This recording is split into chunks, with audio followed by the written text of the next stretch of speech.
afternoon, good evening, good whatever time of day it is. Thank you for tuning in to Conversations with Dr. Don. For your first-time viewers, Conversations with Dr. Don is an ongoing series of one-hour standalone talk shows where I interview interesting people like most of you out there about who they are as unique, one-of-a-kind individuals and about whatever it is that we have decided to talk about. And my guest this evening is Fiamma Elias, director, actor, and all sorts of other things in her life. And the title of the show, as you've seen on the screen, is Homeskinnet and 4 Walls and a Roof. And there's a lot going on behind that, as we will see as we get into the show. The first half of the show, as you know, is what I call the bio segment, where you and I talk about who you are personally, so the viewers get an idea where you're coming from when you talk about other things in the second half of the show, where we'll talk about the movie and your directing and all sorts of other things like that, and whatever else you decide you want to throw in to throw me off guard here. And as we're talking now, you're so easy to be with. I find that my anxiety is diminishing just as we speak. And no matter how long I've been doing this show, I still get nervous depending on my guest as to how tense I get. I'm going to fall asleep in a minute. You're relaxing. How are you right now? Oh, thank you. I'm good. Thank you for having me. It's really great to be here. Thank you. And I'm wondering if I can measure up to what the success that you have had so far and where you're going from here on. I can say ahead of time right now, because this movie and what you've been doing by way of film is relatively new for you. But I wonder where you're going to go from here the next 3, 4, or 5 years from now. So I want to be ahead of the curve and say, I interviewed her when. Thank you. How are you feeling? I feel really, really good. I'm just thrilled to be here. And the premiere of the film was just last Thursday. And how'd it go? Wow. That good? It was everything that one could hope for a premiere. It was at the Witzel Auditorium at the Portland Art Museum. Yes. So it was an absolutely stunning venue. You know, yes, I've been there. Classy, beautiful, a wonderful screen, 30 foot high, I guess, or just beautiful sound system.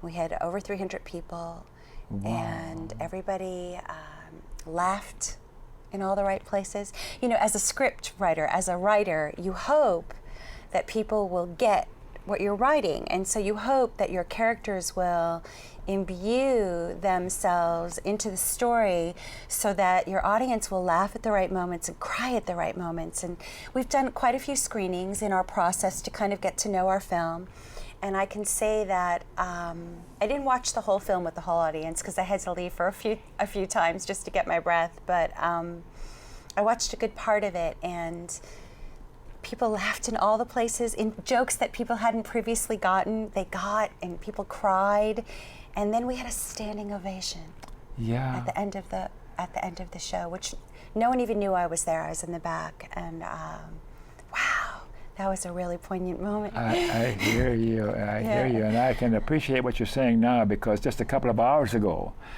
I watched the film because you sent me by Vimeo, and I thought, do I have time to watch it? Well, yes. Thank you for jumping in. I mean, that was quick. So thank you for that. And just a delightful, delightful film. There's no question about it. I recommend it highly when it comes around into a broader distribution. It's going to be on PBS, isn't it? It is. It's going to be on OPB 5 times. Oh, you're cooking! And the first date is actually coming right up. It's October 25th. It's the first date. October 25th. On OPB, and it's on the listing, and it's actually going to be 2 showings on October 25th, one at 10 o'clock and one directly following at 11:30. And on that evening, it's going to be on OPB Plus, so it's a Comcast channel and an on-air channel. But if you go to OPB and check it out, look for Homeskinnet, it'll show up. So I know, I can't believe it. I can't believe my film is going to be on TV. I mean, it's just a dream come true to make a film and to have such an exciting premiere.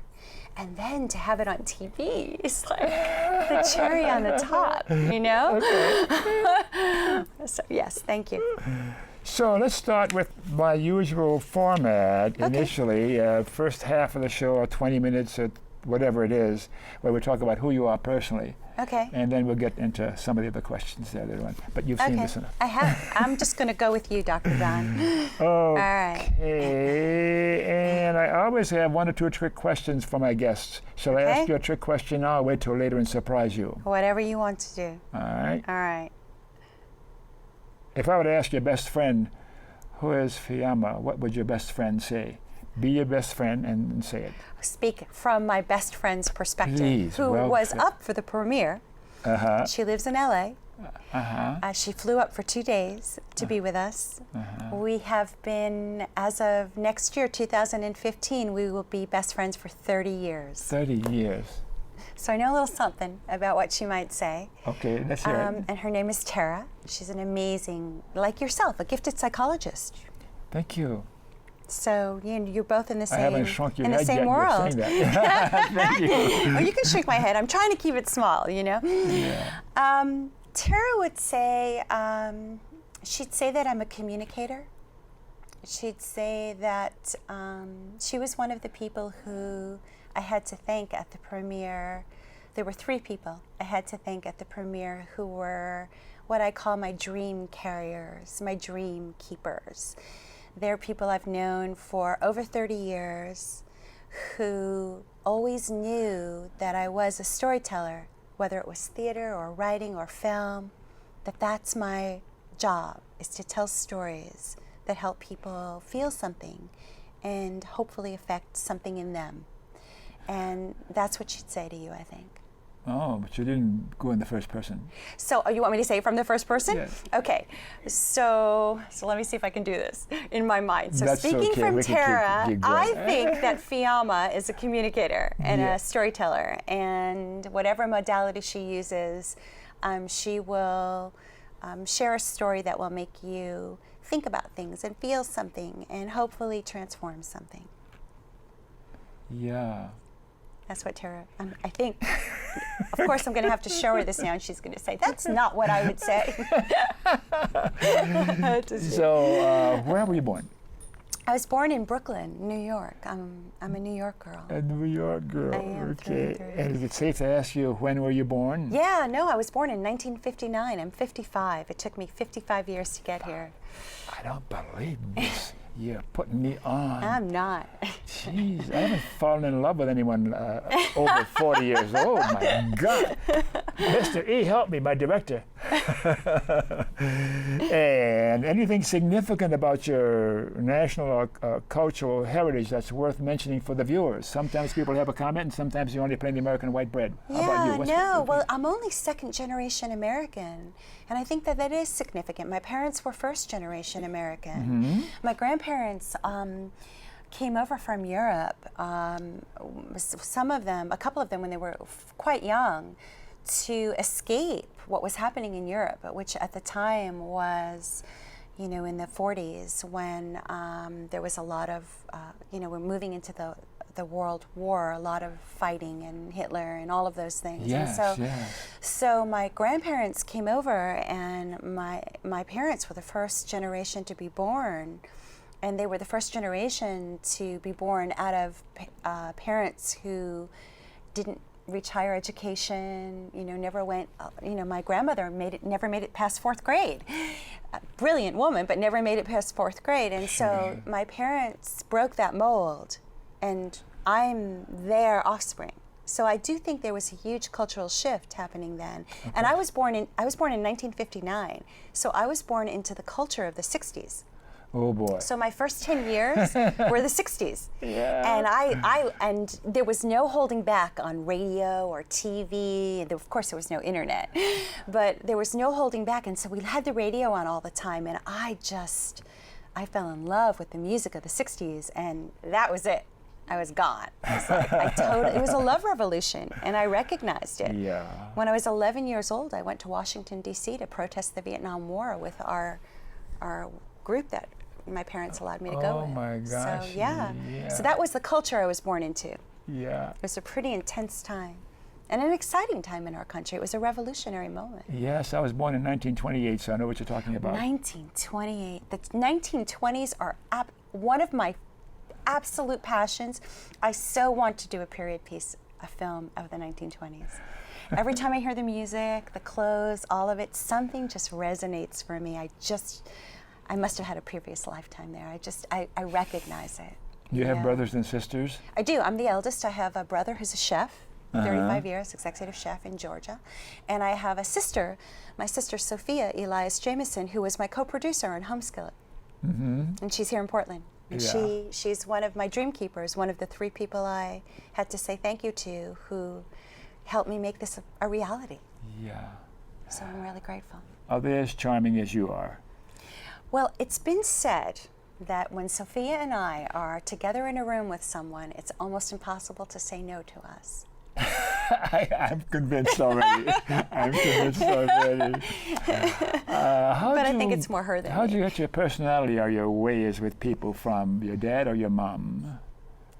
I would say Or both? a little bit of both, but I would say also from my grandparents. You know, in my early years, I think I spent a lot of time with my maternal grandparents, and my grandfather, Grandpa Sam, on that side, was a very sociable guy. And then as I grew older, I spent more time with my paternal grandparents, and my Grandpa Max was also just, they were the guys who were like, you know, talk about the 1920s, right? They were wearing creased pants, a shirt with a tie, they had a hat on, they always opened a door for a lady. I mean, they just, you know, those were those guys who knew how to talk to anybody who came their way. Oh, yeah. And were gentlemen, and so I think it kind of is in my blood. How about a religious preference? Did you ever have one? Do you have one now? Or is that if I ask you a question you don't want to answer, you can say, let's pass that. Thank you. Yeah, really? No, I'm really okay about answering anything pretty much, so thanks. Do you love your husband? No, never. Yeah, I We've do. been there before. Actually, we're going to be, next year will be 25 years, so, you know, it's a journey. That's wonderful. Yeah. How long have you been married? Have you been married? Yes, second time. So how long This has this time, she'll kill me, my wife, when she sees this. Never remember. 19 years. We've been together 22 I set you or something. up. Yeah, but in the 20s, 1920s. But I'm old, so you can forgive me for my memory. And you know what? Really, it's the journey. It's about being present, right, and showing up for each other. Yeah. I mean, that's really what it's about. Yeah. So, yeah. So what did you ask me? Religion? Oh, yeah. So I was born a Jew. My parents, my father is a pretty devout guy. My mom was pretty fed up with it by the time I got old enough to know enough about it. But it's a legacy and a culture that they both really respect and honor. And we did some things. One of my earliest memories is going to a temple. They call it shul in my father's family, with my my grandmother.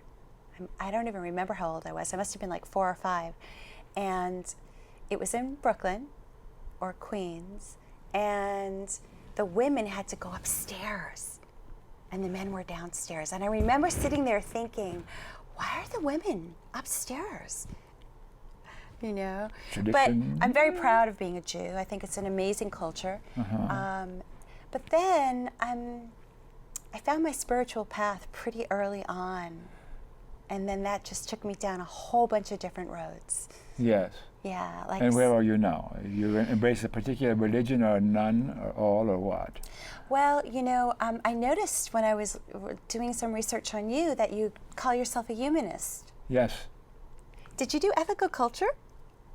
Do you know what ethical culture yes, is? Yes, I do. That's an East Coast thing, yeah. Yeah, so it's an East Coast thing, yeah, because I was an East Coast girl, yeah. So when I was a teenager, when I was like 10 or 11, my parents took their ethics, because they're deeply ethical people, and they took their ethics and they found ethical culture, which I guess is humanism. It's like the Unitarian approach that we have here on the West Coast. Yes, yes. And we went to ethical culture, and that was the group that I went to protest the Vietnam War with. Oh, yeah. And that was really the fabric that made sense to me, was this idea of being human.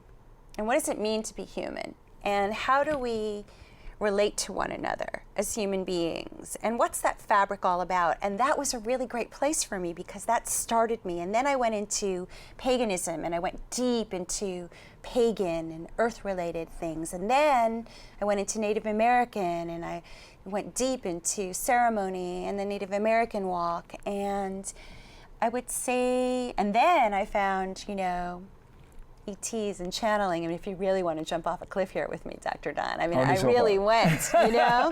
I've been a lot of places too. You know. Yeah, so here I I'm am a recovering now. Roman Catholic. Yes, a recovering Roman Catholic. Yeah. My husband was an altar boy until he was 13.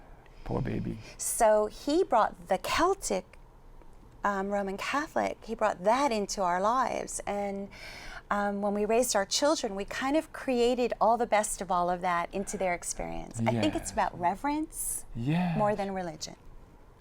Yeah. That's it, reverence rather than religion. So you don't have a name for what you're practicing now, what you're doing? I think that And you don't have to. no, I just think that it's about finding the things that resonate for you. I think our jobs as human beings is to identify, oh, that's mine. That makes sense. That's mine. That works for me. Without any constructs or limitations. And then you take that and you bring that into something that's yours. Is that what you do? That's what I do, and that's what we gave our children. And then now it's up to them, because they're 19 and 22.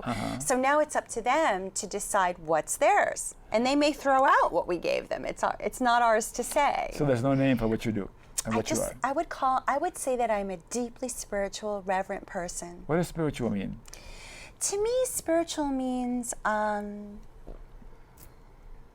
That stumps everybody. yeah, it's a good question. It just makes me pause. It's a great question. Sure. I think that it's about a connectivity. That's a good word. A connectivity with all that is. Okay, I like that. Yeah, there it I is. gotta remember it. All that is. I find I don't have a word to describe a feeling or what we're talking about, spiritual or spirituality, and I consider it's a thing that occurs that I recognize in me when certain things happen or I'm in a certain environment or situation. It comes and goes, and I can't really set myself up to have a spiritual experience, but I can cite one or two instances where what's happening to me is spiritual. There's no defining it. There's no word for it. I'm in a supermarket line. There's a parent with a little baby in a basket, and the baby looks at me. And not every baby, but certain ones, and something happens to me, and there's no defining it.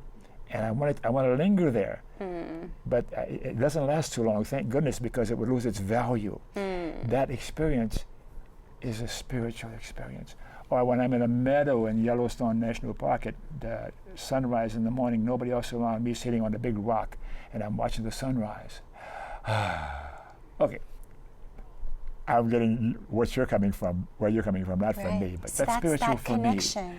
Connection, yeah. To all that is. It's like when a baby does that to you, it's so the baby becomes like, whatever you want to call it, everyone has their own word. The baby becomes spirit, divine, all that is, whatever your definition is, like that baby just gave you that moment of just like sending it to you, and you're like, that's why we love babies. It's a genetic they're so given, close take care of to them. source, and they come in and we go, wow, anything is possible. Yeah.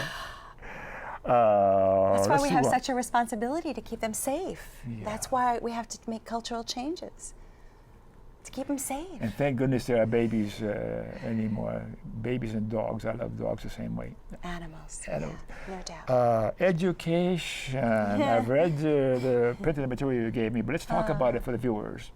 Your formal education. My formal education? Well, I graduated high school a year early.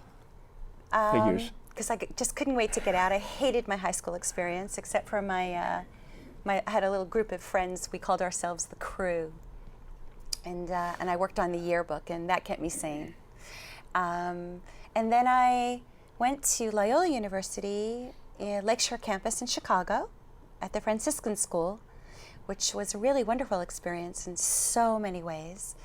And then in my junior year, I had auditioned for a large number of repertory theater companies, and I was accepted into Actors Theater of Louisville, which was run by John Jury at the time, and is still considered to this day one of the top repertory theater companies in the country. But I didn't know it at the time, And when they accepted me, I kind of almost refused them. And then I found out how amazing it was, and I begged them to take me. And so I left college, again, a year early, and I went down to Louisville, Kentucky. And I spent a year living in Louisville, Kentucky, being an intern, basically a theater slave. And it was a wonderful year. Kathy Bates was actually in the company. You know Kathy Bates is a marvelous actress. Yes, she was actually in the company. And she and a woman who was another member of the senior company, the rep company, a woman by the name of Susan Kingsley, they did a one-act play called Chocolate Cake. And they did it in the atrium of the space. And all of us interns and everybody got to come, and they did an afternoon performance at like 1 o'clock in the afternoon, just for us. And I just remember standing there being blown out of the water and going, this is such a gift. I mean, she and Susan blew me out of the water. And then sad to say, Susan Kingsley passed over a couple of years or so after that from cancer, which I later discovered. So that was my first, it was an amazing experience. And so I did that. And then from that, I went to Manhattan. I hadn't gotten my degree yet, and I got passed to Manhattan to Bill Esper and Suzanne Esper, who are proteges of Sandy Meisner. And if you're in the theater world, Sandy Meisner is like one of the kings. Of course. And during that process, I did an online course, which is hysterical. Actually, it was a correspondence course. They didn't have online. It was a do you remember? Okay, yeah. So I had to type things and send it through the mail. Yes, do you remember? I've Now done you would those. just go online and you'd be like there and Yeah. And I got my bachelor's, and then that kind of started me off. Yeah. So. How about other education? Tons of it, I'm sure. To me, every day is education. Yes, of course. So. If you're available to learn or to right. listen, to pay attention. Exactly. Yeah. And you mentioned your partner. Say a few words about him. So my partner James, we actually met in community college. We met. We were doing a production of Alice in Wonderland, I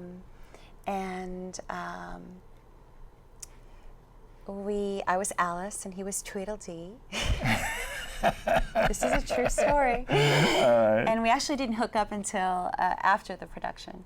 And we've known each other ever since then. And he's a chiropractic physician. And he's a New Yorker through and through, born Manhattan boy, like a true New Yorker. Is he still practicing here in town? Well, I convinced him to leave Manhattan about 23 years ago, almost 23 years ago this December, and come to Oregon. And so he had built his practice up for 11 years, a private practice. Oh, wow. And he gave it up. For you? And we moved out here to Oregon, and we moved into an apartment off of 162nd and Halsey. And 2 weeks later, I was pregnant with our firstborn. And he had no job, no nothing. And we were like, welcome to Portland. Yeah. And here we are, 23 years later. And your two kids? Saxon is 22. He wrote 5 of the songs that are in the film.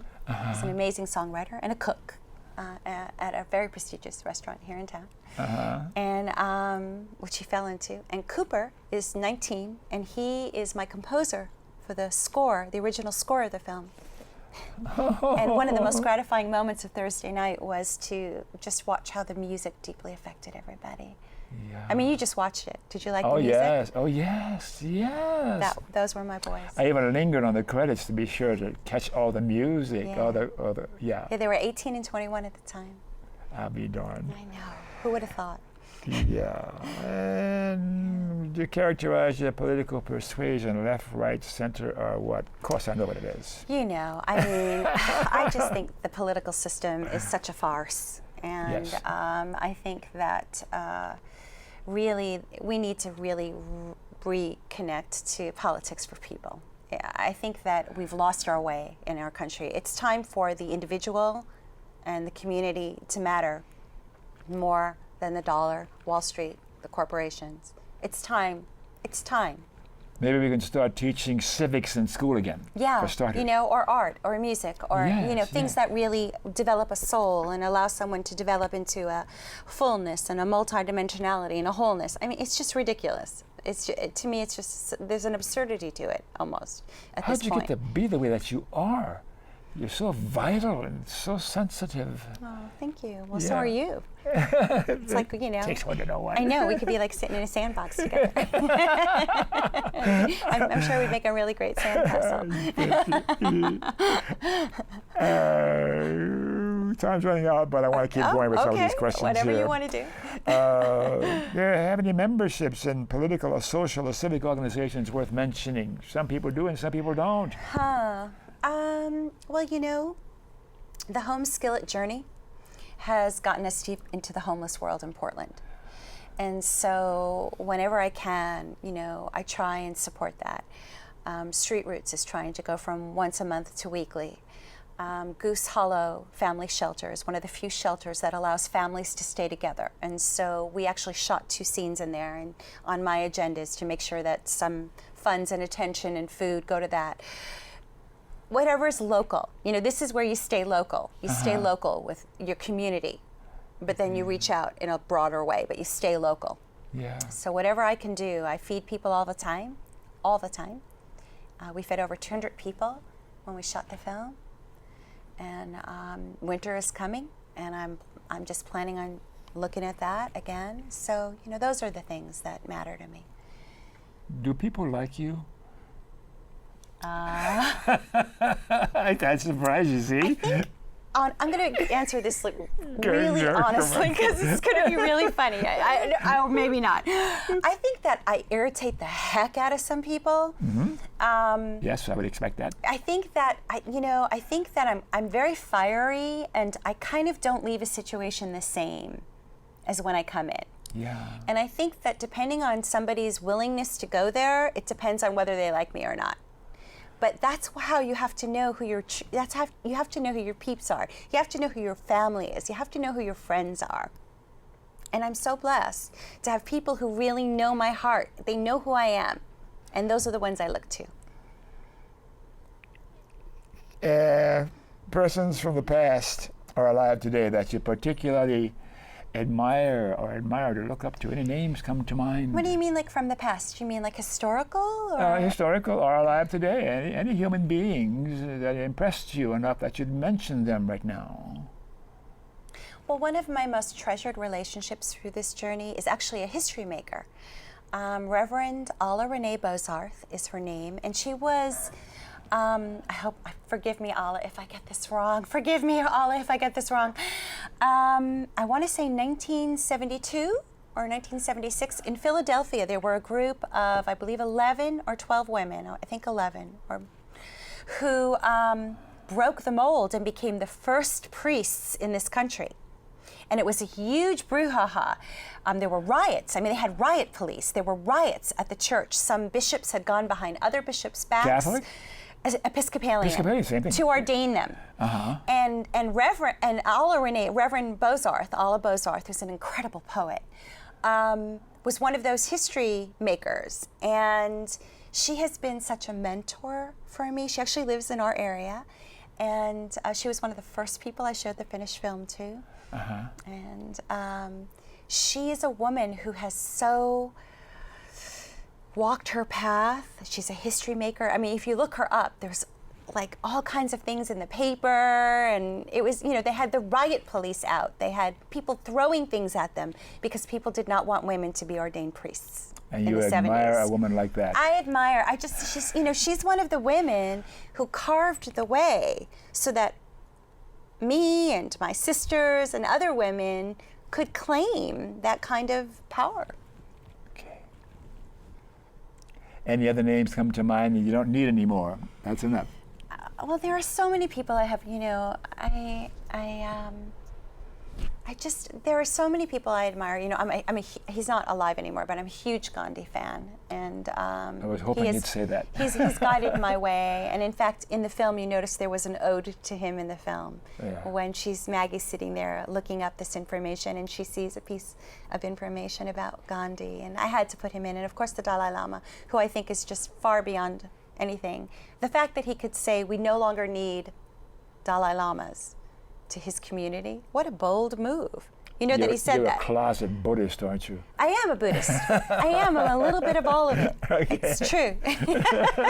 You found me out. And if you and I don't take a break, they're going to yell at me. Okay. Shall we Let's take a break, Mr. Great. Lee? And Great. yeah. Thank you.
I see you pointing your finger at me, Mike. Okay, we're back, and thanks for staying tuned. For you viewers who missed the opening of the show, Conversations with Dr. Don is an ongoing series of one-hour standalone talk shows where I interview interesting people like most of you out there about who they are as unique, one-of-a-kind individuals, and about whatever else we decided to talk about. I've rehearsed this for 15 years, and I still blow it. Okay, it's all I can't good. stand perfection. So let's go to talking about other things other than who you are personally directly. you. Okay, I have a All series of cheat questions here. All right. And again, if you don't want to answer one, you can say no. Thank you. Are you... What is Homeskillet? Can I ask you that one? Yeah. So Homeskillet was my working title it took me 2 years to write the script. And Homeskillet years. was my working title. And it actually came out of my youngest son, the one who composed the film, Cooper Stites. Cooper, he was always, it just gave our children access to all kinds of music. Mm-hmm. And he was going through his hip hop phase and his rap phase. And I guess somebody in one of the lyrics had used the phrase Homeskillet. And he started saying, yo, what's up, Homeskillet, to me, and calling his mother Homeskillet. And, I thought, okay, whatever. Did he know what he was doing, huh? Whatever. And I just went with it. And I made that my working title. And there were a couple of moments in the journey where we thought, is this the title? And then we recognized as we continued to move through it that it was the title. And then I found out from my African American friends that Homeskillet, has a cultural reference, which you may know, about being in the hood and about having your neighborhood and about having people that you care about. They're people who know where you come from. Yeah. And I thought, wow, that's perfect. I'm going to keep it. Even though I'm a white girl. So I did. Well, I'm sorry, but I'm triracial, red, white, and black. I know, you have such a fascinating, Yeah. I know, wow. But you don't have the richness, never mind. What a legacy you have. I mean, from such 3 different rich veins, my goodness. Yeah, that's powerful. Okay. Sorry, didn't mean to distract you. What is 4 Walls and a Roof? So 4 Walls on a Roof is a petition that we've created through moveon.org. You can just go to moveon.org and look up 4 Walls on a Roof, or go to the Homeskillet movie page and look it up. And it's actually, we kind of did a flip. You know how people always say art imitates life? Mm-hmm. Have you heard that saying? Oh, right? yes, of course. We flipped it, and we decided to do life imitates art. And it's directly out of the storyline in the film, where this Congress has a bill called 4 Walls on a Roof that he's trying to bring to Congress. Is that really going on now? It is, and so we have the petition, my gosh. and we already have over 100 signatures, and we just started it, and it's a petition that we're going to bring to Congress, and the petition makes it just a fundamental, inalienable right of every American. That's a state initiative. Just I'd like it to be federal, but we'll see what happens. Just a fundamental right to shelter. Okay. You can't tell someone that they cannot put something over their head in inclement weather. If they're homeless by whatever circumstances, and they're on the street, and it's pouring, or it's hot, or it's snowing, you can't say to them, you can't put that tent over your head. You can't put that box over your head. You can't say that. They have an inalienable right to shelter. That's what the 4 walls and a roof is. That isn't the reality of what's going on today, is it? I know it's not the reality, but the reason, it's a pushback. It's a pushback. No tent laws are happening all over this country. No tent laws. It's called no tent laws.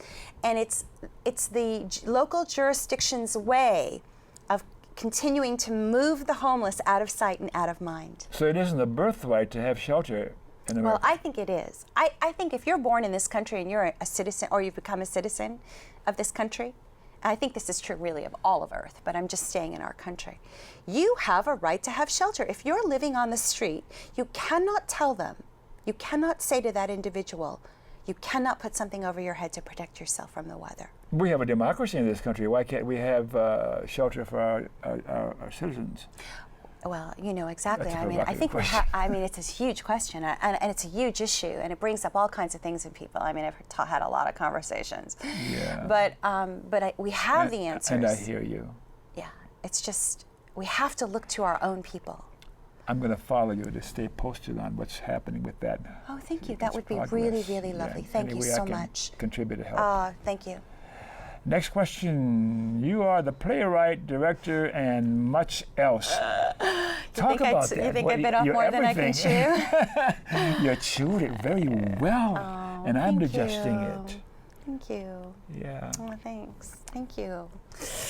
Yeah, wow. Oh, wow, thanks. Yeah, you know, it's my first time. It's my first film.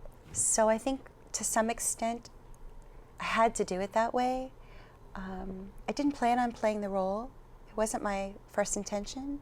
We actually auditioned for 3 months, and I told my co-producers, Sophia, my sister, Elias Jameson, and Robert Checo, great co-producers, I said, if Maggie walks in the door, she can have it.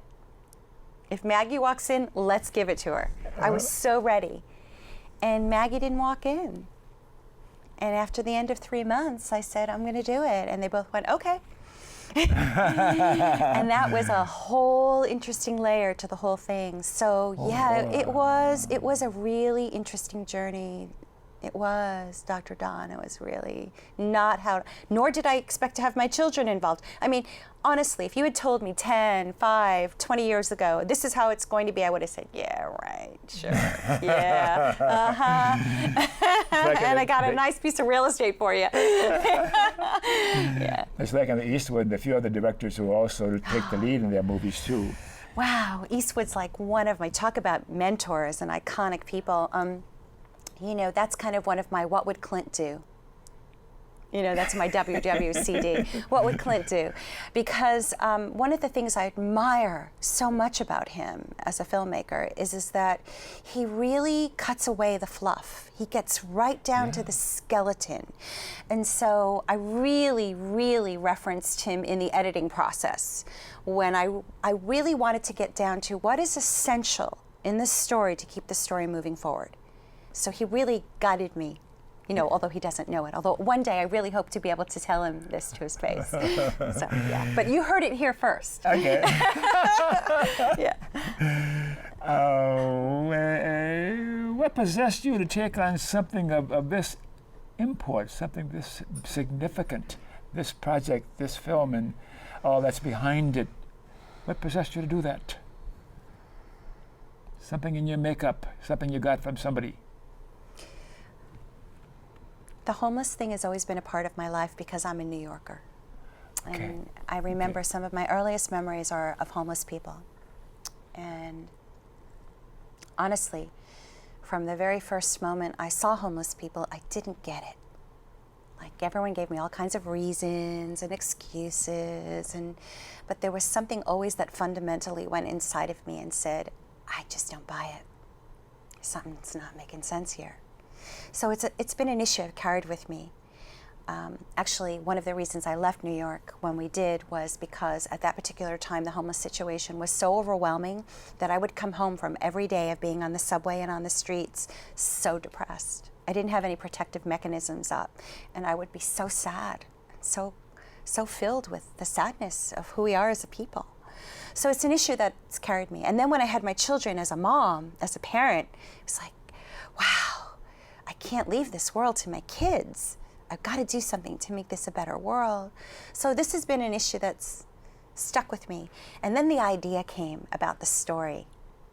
And then it popped up again and again and again, and I said, I got to write this thing. Let's see where it goes. I didn't actually think I'd get to the film. I just started writing. And I wrote while I was raising my kids, so it took me a while. Yeah, so that's why, I guess. About your acting career, you did stage work. And Yeah, I was on Off-Broadway, yeah. Yeah, theater was a wonderful, wonderful, wonderful, and that's really where my heart and my home is. When I move into a theater, I'm like, I'm home. I'm just so completely home. I get it, I know it, I love it. And yeah, I started when I was 13. We did in my junior high school 12 Angry Men and Women. They changed it. And women. And I was cast as an 80-something-year-old woman. And I remember that I was so serious. When you were 13? I was so serious. I think I was 13. And I remember like being crunched over and they had put lines in my face. And I remember like really trying to imbue this 80-something and taking it so seriously. And I was probably just awful, but I took it so seriously, and it kind of, you know, it sent something through me, and I said, yeah, this is where I need to go. So I did. I got trained, and I had wonderful teachers, and a couple of the experiences I've already referenced, and I just urge everybody to dive deeply into their craft. Yeah, this is my third career, my acting there you career, go. because I was a mechanic in airplanes many, many years ago. On airplanes? Yeah. And then I was a technical writer for many years, and then I became a clinical psychologist for many years. And when you live as long as I have, you can have 36 careers. And now my career is producing my TV show, and I still have a small practice in an office in my home. But I remember when I was with the Tiger's Heart Shakespeare Company here in Portland. A wonderful company. I've seen several of their productions. Yeah. Yeah, really maybe good saw quality. me in a bit part years ago. But anyhow, Maybe. the most enjoyable experience of my life was when I was acting and wanting to move up. And I understudied was Don John in one of the Shakespeare things, but he didn't get sick, damn it. But there's so much life to live and such enjoyment in anything if you put your heart to it. And it's something that's important to my inner workings, and it has been, and I'm not done yet. Well, I'm so glad you're not done. And there's no reason to be done. And you know, those are some of those definitions and labels that I want to encourage people, want to be a part of getting rid of. I am sick to death of the labels we have as a culture. I'm sick to death of them. Like, you can't do this if you're that, or if you look this way, or you're that age, or you're this background, I'm just so sick of it. Yeah. I just want people to just find their authenticity, and that's their path. And then we all go, wow, this is really interesting, as long, of course, as you don't harm anybody, to the best of your ability. What else is there? This is it. You know, right now, this is it. How could you be a pianist for 44 years? Well, I noticed that on your questions, and I have to be honest, I have not done it for 44 years. I started playing the piano when I was 6 years old, and I was in a deeply intensive classical mode for about 6 years with a Belgian teacher, a woman who was very strict. My father is a classical clarinetist, and he plays with a bunch of, he actually does chamber music with a bunch of groups here in Portland. And my mother loves opera, which is where my name comes from, and so I was raised on this classical music. And I don't regret it, but unfortunately, it took the joy out of piano for me. And then the good news is that the piano traveled with me everywhere, and that the piano is why my son Cooper wrote the score, because from such an early age, he just started banging on that thing and started creating music. And so I got to pass it on to my youngest child. But I am thinking now, in my elder years, that I kind of want to go back to I want to do a little jazz. I want to do some piano jazz. You're fascinating. Oh, thank you. So are you.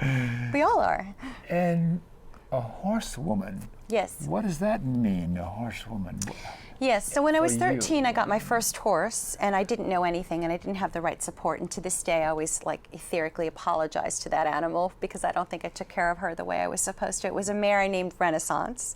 I loved the band Renaissance. Do you remember the band Renaissance? Vaguely. Vaguely, I loved them, so I named her Renaissance.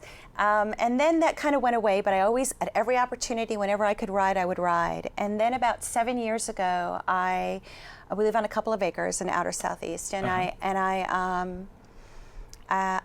started collecting horses, and now I have 4 horses, and I'm in my 5th year of my horse program.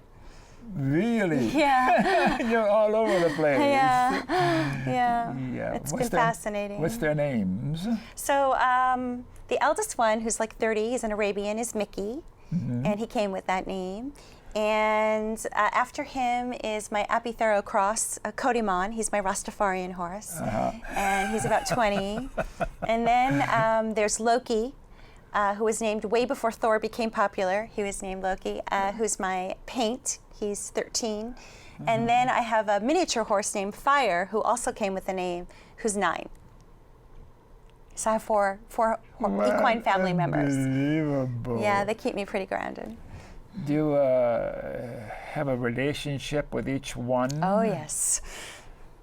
They're sentient, thinking, feeling beings with their own agendas, their own issues, their own personalities, and they're my family. And when you take an animal on, any animal, you have a responsibility as an owner, or I don't like really the word owner, but as a keeper, to do the right thing. And so there's something to what went on in that movie, The Horse Whisperer.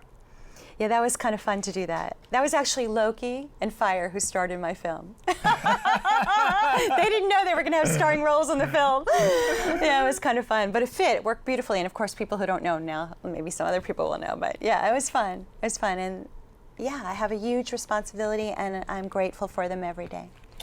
And you were a professional dancer for a while. That's what I thought I maybe wanted to do, was dance, because I love to dance. If the music is good and it's playing, I'll go for hours and hours. And I love all kinds of music and all kinds of dancing. And I actually got accepted as an intern to the Chicago Moving Company. And I tried it for a little while, and then I realized that I was not a professional dancer. These people were committed in ways that they were just obsessed and willing to push through physical pain and willing to be dedicated in the physical realm. And I said, this is not for me. We parted ways there. I'm not much of a dancer. I can barely manage a 2-step. And my wife yells at me, why don't you do that? Because she loves to dance. And I never could get into it for some reason or other. Well, we're not meant to do everything. Well, darn it. But you love music. Are you good? Do you like music? Oh, I love music. So you like to listen. Oh, yeah. So we need music appreciation as much as we need. I have a voice coach, even at this stage. There you go. Yeah. Right. I ain't done yet. Okay. Good for you. I'm glad to hear that.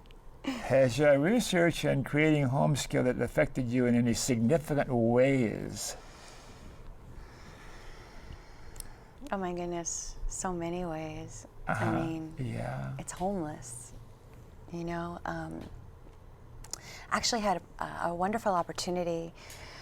The whole journey of the film was one synchronicity after another, one amazing moment after another. Okay. And at one point, I had actually gotten a hold of, I had heard about the National Alliance of Homelessness, which is the think tank in Washington, D.C., in a building right outside of the White House in Congress, right in the same neighborhood.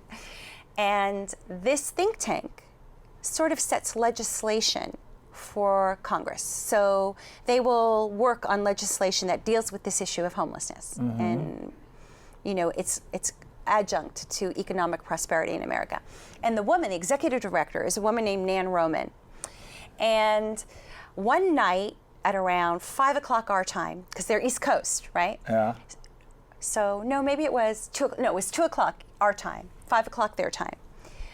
I called her out of the blue. I just called her thinking I'm going to get a voicemail, I'm going to leave a message, I'm going to send an email, and she answered the phone. This is how my whole life has been working. And we had a wonderful conversation, and she said, oh, well, I'm going to be in Portland in 5 days. like, oh my goodness. And I said, well, she was going to do a lecture at the City Club, which you know, the City Club is one of our civic clubs down in Portland through the Mac Club, right?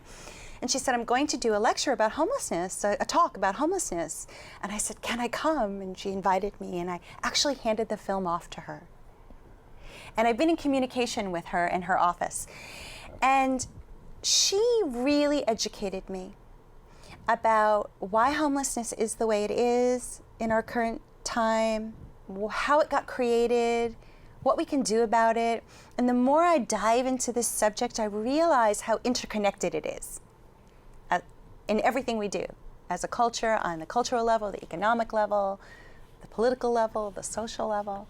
So it's moved me so deeply, and it's made me realize that, you know, you pull one piece of the thread and everybody jumps, you know. So it's moved me deeply, and I hold it close. Okay. Great. Time is running up. Oh, okay. Wow. Time We for did one or this. two more This questions. went by like in 5 minutes. Really? What is a new Renaissance woman, and what makes you one? You got that off my blog. Yes. See, you never know what's going to come back to haunt you. You got me off my blog. What I mean, you know, I think I shared with you my horse's name, Renaissance. You know, I think about the Renaissance period. I mean, think about the Renaissance period in Europe, the period of Leonardo da Vinci, and, you know, think about this whole period of where the entire paradigm, the cultural paradigm shifted. Mm-hmm. And really, after that period, the world was never the same. No. And I think that we're in that moment right now, on Earth, in that moment right now. I think that 10, 15, 20, 30 years from now, we will look back and go, wow, we are in a completely different place. And I feel like, for me, my awareness of that and my excitement about that kind of keeps me on the front edge of it. I think I'm kind of really a pioneer woman in my heart. And I want to be a part of that movement, to move us into that new place. And so that means you have to, like, be willing to go whatever it takes you, or like wherever you go, you have to show up, be present. Are you talking about your unprecedented shift in the species? You got that off my blog too. I've been digging into you. Unprecedented shift as a species. Yeah, I'm going to go out on a limb here and say that I really believe that that's absolutely true, and that I'm really not kidding. I think in as early as 3 to 5 years, and certainly within 15 years, our minds will be blown wide open to what's really going on in the world. That sort of has been happening every 300 or 400 years or so. Oh, good. So we're about due. I can't stop you, huh? Last question. Last question. Wow. I don't want to say goodbye. Synthesizing into the me I am. What does that mean? Synthesizing into the me I am. Synthesizing into the me I am. Yeah. I believe that our only job, our first job, of course I'm a parent, so you always have to dedicate yourself to your children first when you're a parent.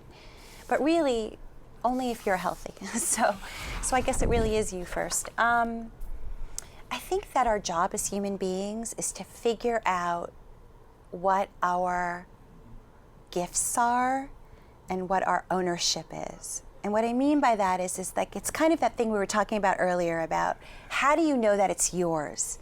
When you come up against a person or a situation or a circumstance, or how do you know it's yours? Well, you know it's yours if you like it and you get excited. Mm-hmm. If it does something. And it does something to you. You know it's yours, right?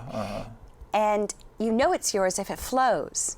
You know it's yours if there's an easiness to it, a certain ease to it. Yeah, you know it's not yours if you're like climbing up the wall over and over and over again and banging your head against, it's not yours. Yeah. So I think that what I mean by that, how did I say that? Synthesizing into the me I am. Yeah, so I feel like I'm in a moment of synthesis right now, finally at age 55, where all the pieces where I didn't know where they were going are kind of coalescing into something, and that feels whole. Does that make sense? Yes. Okay. I figured to you it makes sense. Comes to mind now. I know. You're such a wonderful poet. I sat there and read several of your poems. Thank you. I loved it. I loved it. And that I amness. What a perfect I am. Yeah. Know thyself. I am. What you put out is what you get back. There it is. What a beautiful poem. I have that one and another one I'm going to leave with you. We won't have time to talk about it now. Thank you. Because I like these both, and they're new. Are these for me? Yes. Oh, thank you so much. Thank you. And, Hands up, don't shoot. Okay. Anyhow, since we're running out of time, I wonder what can you tell the viewers that you think would be useful for them to learn or to hear from you, whatever you want to say. And which camera shall we look at? Number 3? Okay. I think you can just go to homeskilletmovie.com, which you put on your site, to find out about 4 Walls and a Roof. One of the things that you can really do to help us is to sign the petition, 4 Walls and a Roof, and keep it moving forward. And there's access to my blog, fiamma.com, and everything you want. If you just go to homeskilletmovie.com is there. And I just want to say that you have the power. And an individual can make a difference, and that, you know, if we just join together in it, we can make the world a place that we want to be a part of. So thank you for having me. You're unbelievable. Oh no, thank you. Thank you, Thank you, Don. dear. Oh, thank you so much. Such a pleasure. Truly a pleasure. Thank you so much. Thank you. Well, Mr. E, shall we start showing some PSAs before we sign off, or am I jumping the gun here? You ready for me? Mr. Director and crew in there who are so smart. To watch the Populist Dialogues, that's a show a friend of mine is a director and a producer of that show, and you can go to that site and see his interviews, and he's very interesting. David Duck, good friend of mine. Oh, I gotta remind you to remember KFC, not Kentucky Fried Chicken. Dr. Don's KFC, kind, friendly, and charitable. Be kind, be friendly, and be charitable. To you too, Mike. And you too. And you too. And you too, Barbara. And you too. Thanks again for watching. It's been a wonderful show, and you've been a wonderful guest. Thank you so much. It's been such a fun hour. I can't believe it's been an hour. So the mics are probably off now, but we're going to be on camera for